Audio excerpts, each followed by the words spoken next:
My name is Savannah Taylor, and this is my family betrayal and revenge story. She wore my dress. Married my boyfriend. Lived the life I built, using my name, my dreams, and my trust. But what my twin sister didn't know was this: I was watching, waiting, and remembering everything. She thought she won. But the best revenge? Is letting the truth tear it all down. Please subscribe for more exciting family betrayal stories. Let's continue with the story. The church bells rang across the quiet Provo Valley, slicing through the June air with cruel precision. Everyone rose to their feet, turning expectantly toward the back doors of the chapel. I didn't. I stayed seated, clutching the edge of the pews so tightly my fingers turned white. Then the doors opened, and there she was, Sierra, my twin sister, wearing my wedding dress. It was unmistakable. Ivory silk, delicate lace sleeves, and a sapphire stitch on the hem, something blue, sewn by Grandma June herself. I had picked that dress with Jackson. We'd stood together in the boutique mirror, laughing as he begged for a peek. Now Sierra was wearing it. Walking toward him like she hadn't stolen everything. She looked radiant, of course. She always did. Our faces were identical, but Sierra knew how to wear attention like perfume. And today, she was drowning in it. Cameras flashed. Guests smiled. My mother dabbed her eyes, my father whispered, "She's finally settling down." But no one looked at me, not one person wondered why the maid of honor hadn't shown up. Why I, the twin sister, wasn't standing by her side. That was because Sierra had planned it this way. I found out a week before the wedding. I had gone to Jackson's place to drop off a gift, only to see them through the window. Kissing. Laughing. Her hand on his chest, his lips on her neck. And in that moment, my world didn't just crack, it shattered. She told everyone I had stepped aside. That I was too heartbroken and wished them well. But I never said any of that. I never even got the chance. The betrayal was too clean, too quiet, too well-timed. I didn't just lose my fiancé. I lost my reputation, my voice, my place in my own life. Because when someone who looks exactly like you lies, it's hard to tell the difference. But as the vows began, I didn't cry, I watched, and I remembered. I remembered Sierra stealing my scholarship by submitting my essay under her name. I remembered her whispering to Jackson that I'd been distant and secretive. I remembered how she flirted with every guy I dated, but never with Jackson. Not until he was mine. I sat perfectly still as the officiant said, "You may kiss the bride." And as they kissed, I smiled, because something inside me shifted.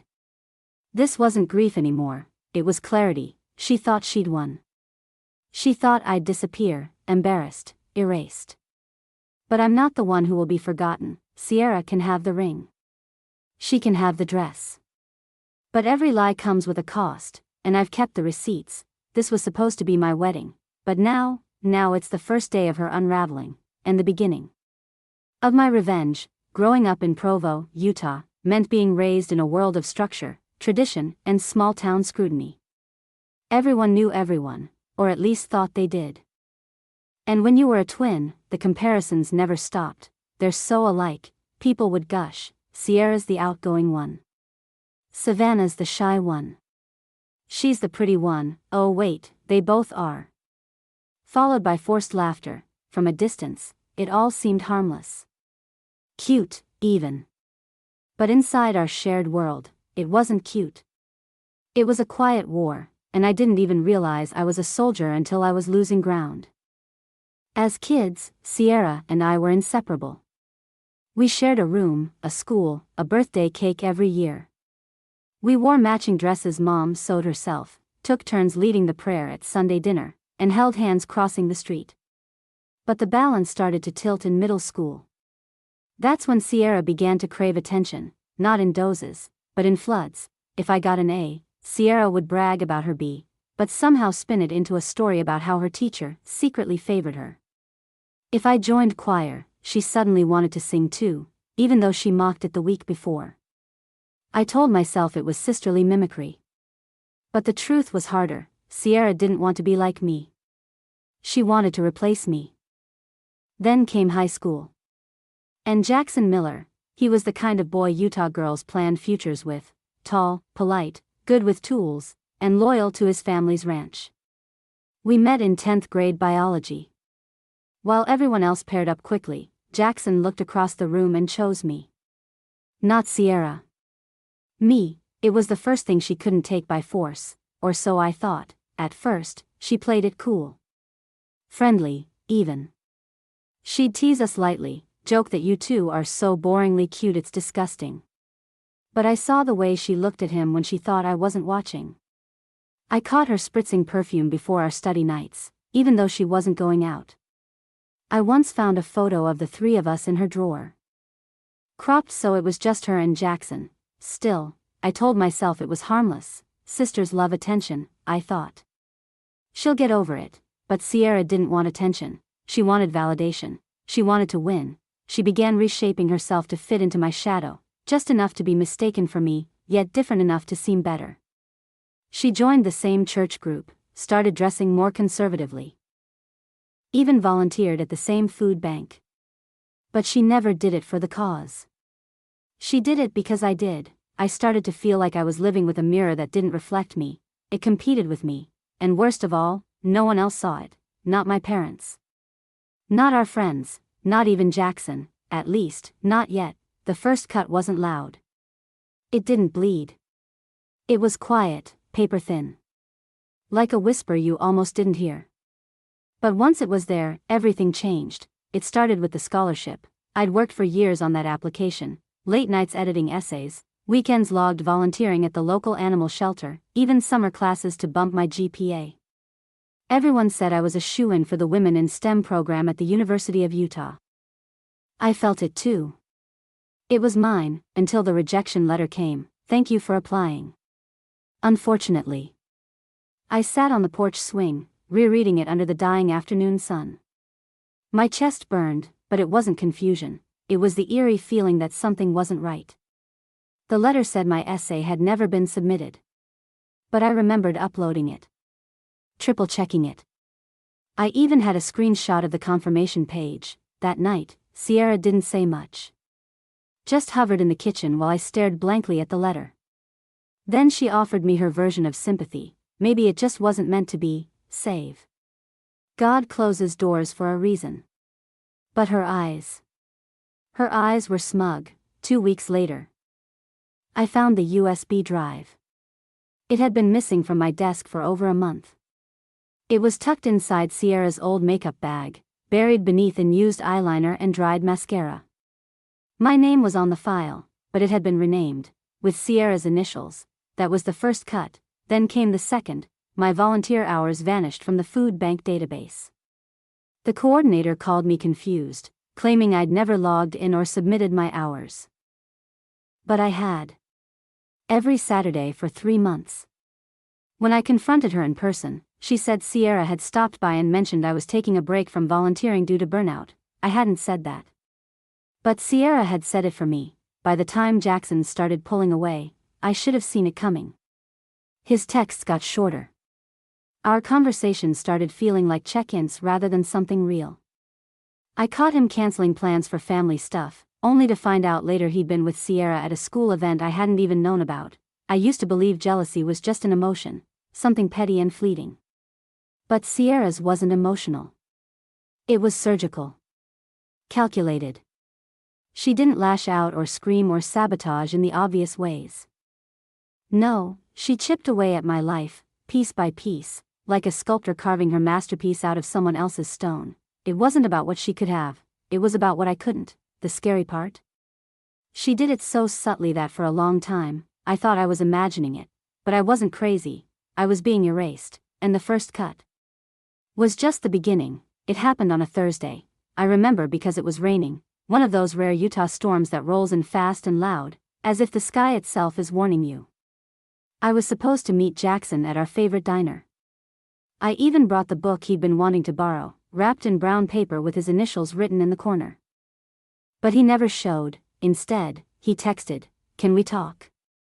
At your place. He was already sitting on the porch when I got home, drenched and shaking like he'd seen a ghost.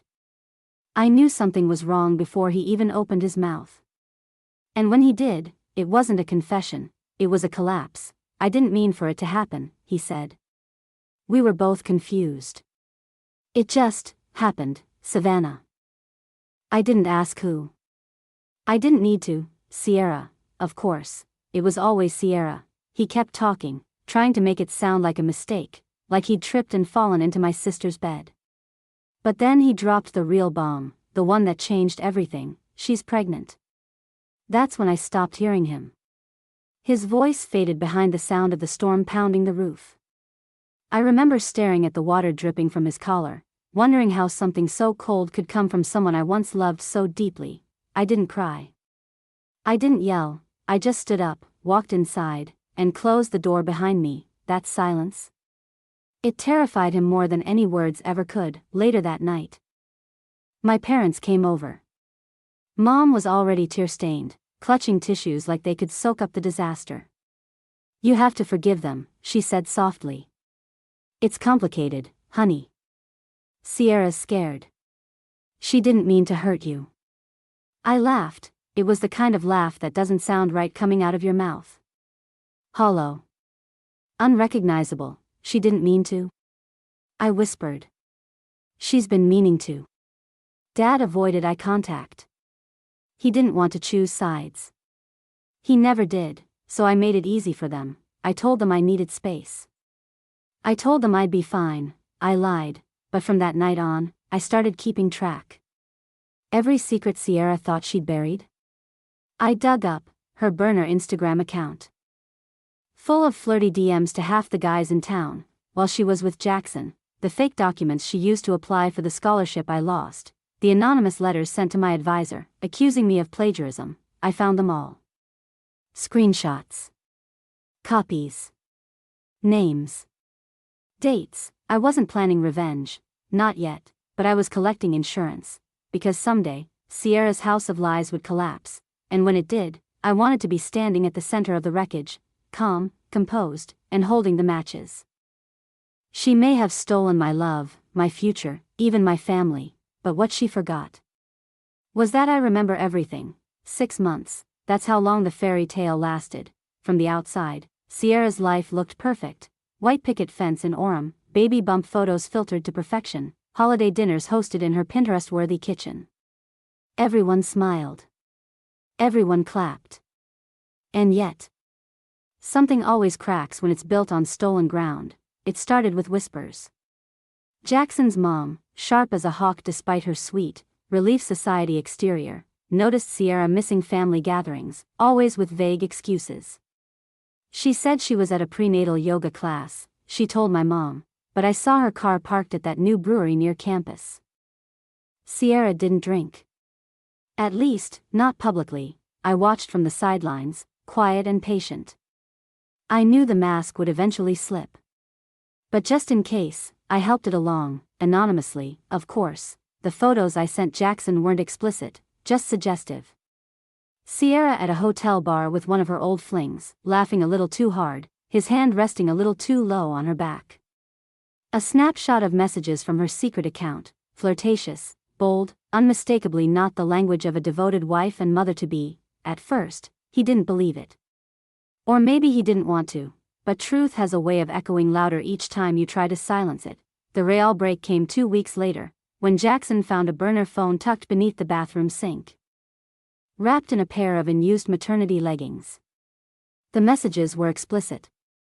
The voice notes were worse. That's when I heard he moved out. Word traveled fast in our town, like smoke from a brush fire. But no one came to Sierra's defense, not this time.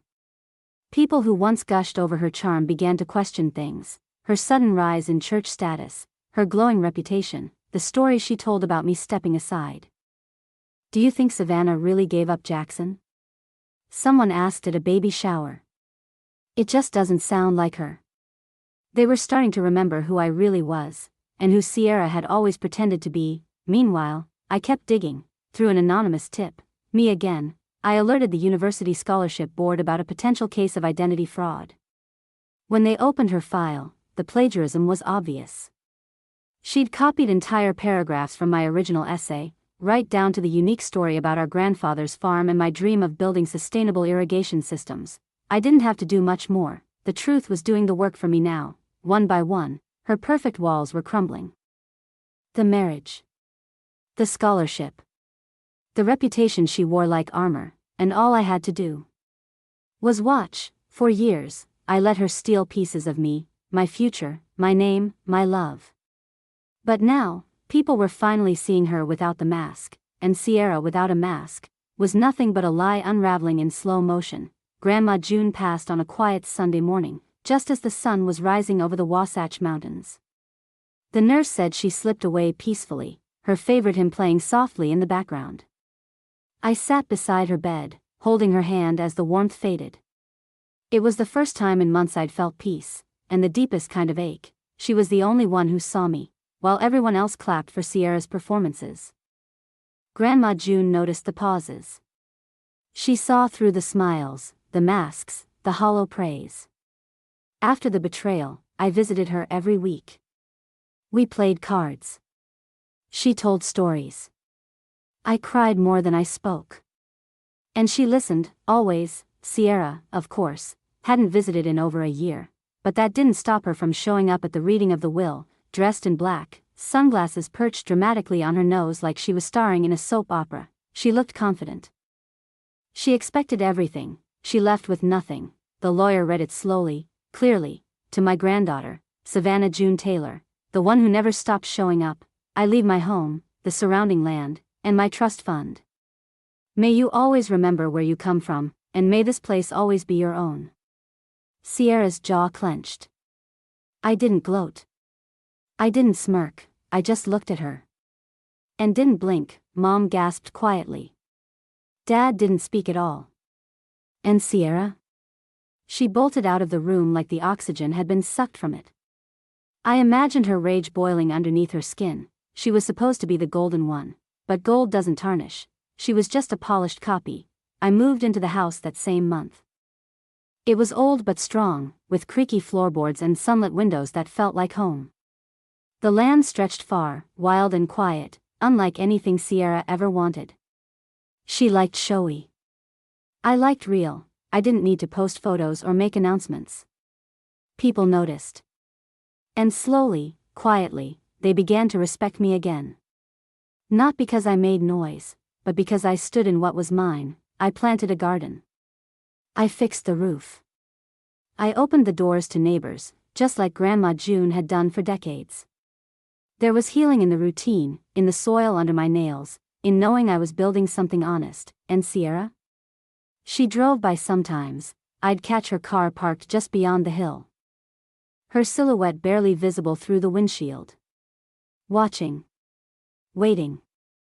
Wishing, maybe, but this life wasn't stolen, it was earned. She had taken my past, my love, even tried to take my name, but she couldn't take legacy. That wasn't hers to steal, that was mine to reclaim. It started with coffee. Levi stopped by Grandma June's house one morning after church, a paper cup in each hand and that crooked smile I remembered from high school. He didn't say much at first, just helped me fix a loose shutter and asked about the garden. But there was something in the way he looked at me that was different. Not pity. Not awkward curiosity like the others. It was quiet, genuine interest. You've changed, he said finally, brushing sawdust off his hands. I had to, I replied. He nodded. About time they saw what I've always known. That's when something shifted. Levi had always been Jackson's best friend. He was around through all of it, the school dances, the summer bonfires, the late-night group hangouts. But back then, I was so consumed with Jackson that I never really noticed Levi. Not the way he listened. Not the way he watched Sierra flirt and always looked uncomfortable. She used to lean into him, toss her hair, make these subtle suggestions that she was just playing. But Levi never bit. That made her furious, so when word got out that he was spending time with me, Sierra unraveled. It started small. A snide comment on a Facebook post. A concerned message to Mom that I was moving on too quickly.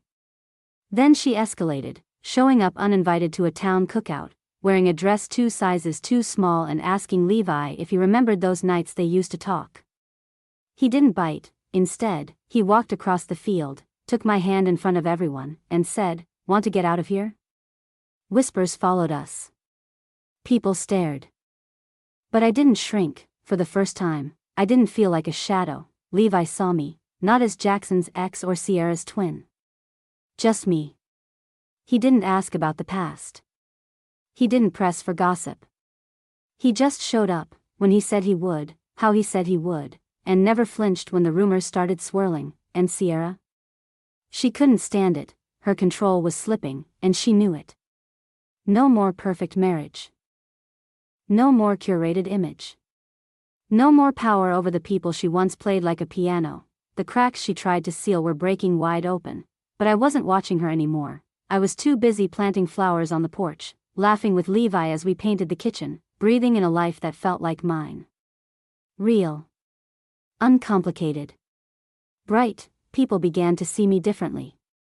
Not as the sister who got left behind, but as the woman who walked through fire and didn't burn. For years, Sierra dimmed every light I tried to shine. But now the light was mine, and I wasn't giving it back. It didn't happen all at once. That's the thing about collapse, it starts with a flicker. A crack here. A tremor there. And by the time the walls fall, the foundation's already dust. Sierra thought she was invincible. For years, she danced on the edge of lies, charming everyone into thinking she was something golden. But gold doesn't flake off when you scratch the surface. Fool's gold does. The first real fracture came when Jackson filed for divorce. He tried to keep it quiet, probably out of embarrassment. But this is Provo, we live for whispers. Word spread faster than wildfire, and people wanted to know why. At first, Sierra spun it like she always did. "It's mutual," she said. "We're just different now." Then came the photos, not from me this time, but from someone she'd crossed. A guy she swore she'd never spoken to sent screenshots to Jackson's sister. They were explicit. Date stamped. Unarguable, there was no spin big enough to cover that fire. Jackson moved out permanently. And the community that once adored her? They turned fast. No more invitations. No more baby gifts. Just silence, and that's louder than hate in a place like ours. But it got worse. The university concluded its investigation into the scholarship fraud. I had submitted my original files anonymously, paired with timestamps and writing samples that proved the essay Sierra used wasn't hers. She hadn't just cheated the system, she'd impersonated me. Her degree was revoked. Her teaching license, gone. Everything she'd paraded on LinkedIn, deleted within a week. I never said a word publicly. I didn't need to. The truth had its own voice, and it screamed louder than any revenge plot I could have imagined. She tried to reach out once, an email at 2:14 a.m., long and frantic. No subject line. Just rambling, blaming Jackson, blaming the school, blaming me. My favorite line? "You think you're better than me because you stayed quiet, but silence is just another weapon." She was right, silence is a weapon. But only when the truth stands beside it. I didn't reply.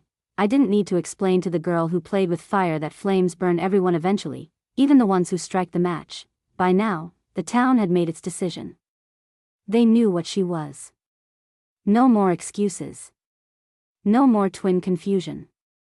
They finally saw her without my reflection to hide behind. Sierra wasn't a victim of bad luck. She was a victim of her own design. She built her kingdom on borrowed names, stolen dreams, and counterfeit charm.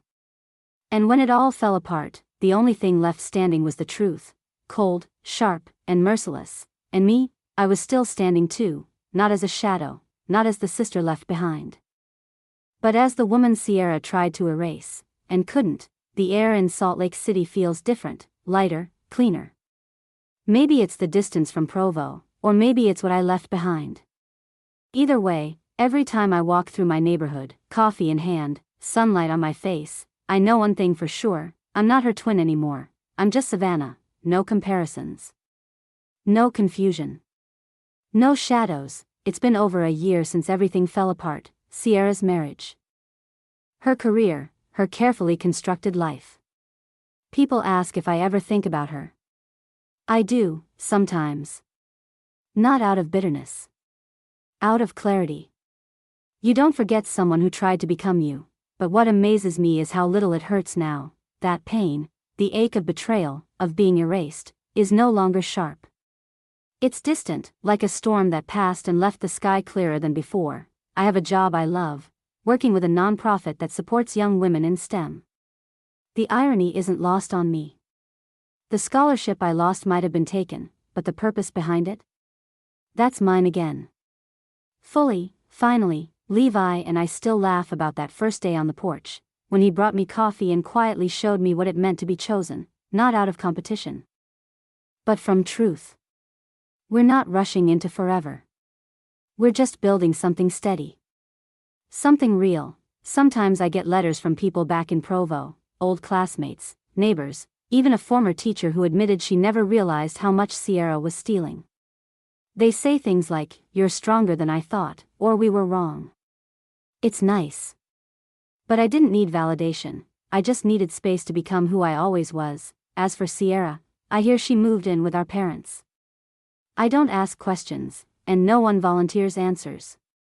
Occasionally, I'll see her name pop up on social media, followed by silence. She doesn't post anymore. Doesn't try to play the part. Maybe she's exhausted. Maybe she's finally facing the person she tried to run from all those years, herself. But I'm not angry.